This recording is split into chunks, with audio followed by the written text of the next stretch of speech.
প্রাণী জগতে কোটি কোটি প্রজাতির মধ্যে কেবল একটি প্রজাতি আছে যেখানে পুরুষ সদস্য গর্ভধারণ করে এবং সন্তান জন্ম দেয়।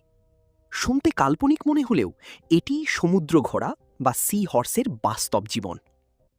প্রজনন মৌসুমে স্ত্রী সি হর্স পুরুষটির শরীরে থাকা একটি বিশেষ থলিতে ডিম স্থানান্তর করে, যাকে ব্রুড পাউচ বলা হয়।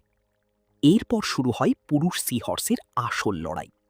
সে কেবল ডিমগুলো বহনই করে না, বরং নিজের শরীরের লবণের ঘনত্ব এবং হরমোন নিয়ন্ত্রণ করে ভ্রূণের জন্য একটি আদর্শ পরিবেশ তৈরি করে।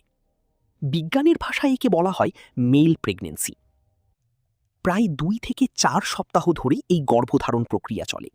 মজার বিষয় হল, একটি পুরুষ সি হর্স একসাথে প্রায় 500 থেকে 1500 পর্যন্ত বাচ্চার জন্ম দিতে পারে।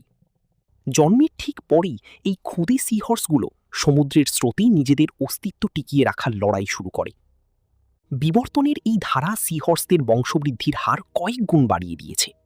প্রকৃতির এই জটিল কিন্তু নিখুঁত কারিগরি আমাদের অবাক করে দেয়। বিজ্ঞান আর প্রকৃতির এমন আরও অজানা রহস্য জানতে ভিডিওটি শেয়ার করুন এবং আপনার মতামত কমেন্টে জানান। দেখা হবে পরের ভিডিওতে।